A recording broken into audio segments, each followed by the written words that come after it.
और एक्ट में अमेंडमेंट किया जाए। इस प्रस्ताव के समर्थन में यदि आप हैं तो हाथ उठाकर समर्थन करिए। सर्वसम्मति से यह प्रस्ताव पारित करने हैं इस मंच के माध्यम से, क्योंकि सुप्रीम बॉडी यही है। तो आना चाह रहा हूं, पारित कराना चाह रहा हूं।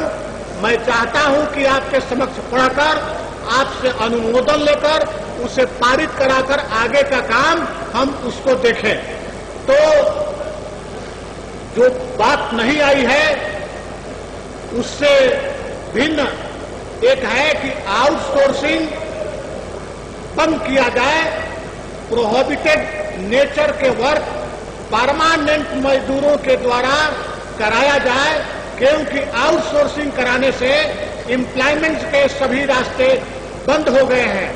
इसलिए हम लोग इस अधिवेशन से मांग करते हैं कि अस्थायी नेचर के काम में वो आउटसोर्सिंग नहीं चलाकर परमानेंट मजदूरों की बहाली की जाए। इस प्रस्ताव के समर्थन में आप हैं तो कृपया हाथ उठाइए। यह प्रस्ताव सर्वसम्मत से कि नेशनल वेज किसी भी इंडस्ट्री, राष्ट्रीय स्तर का एक वेज हो जिसके तहत उस उद्योग से संबंधित मजदूरों को वह वेज प्राप्त हो सके। उठाकर आप समर्थन किए, इसलिए कि हम लोगों के यहाँ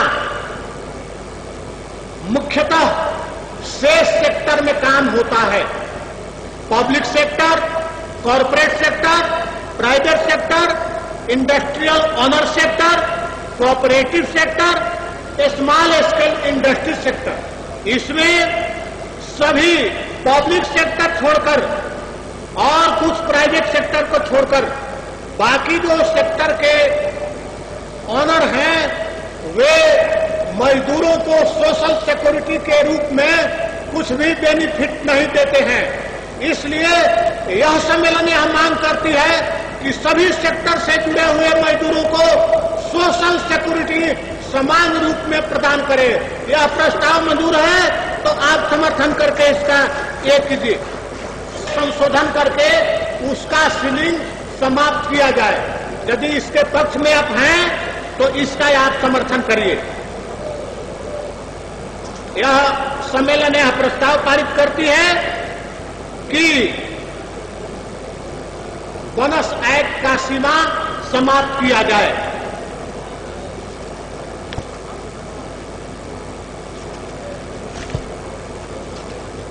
कास्ट डालना बहुत जरूरी है और उन मुद्दों में सबसे महत्वपूर्ण बात है कि अभी जो फंक्शनिंग ऑफ ट्रेड यूनियन है आज के इस वैश्विक युग में, वह किस तरीका से हो ताकि मजदूरों के हितों की रक्षा हो सके, उसके द्वारा इस मुद्दे पर प्रस्ताव हमारे सुशांत कुमार मिश्रा जी आकर आपके बीच में लाएंगे। श्री सुशांत कुमार मिश्रा जी।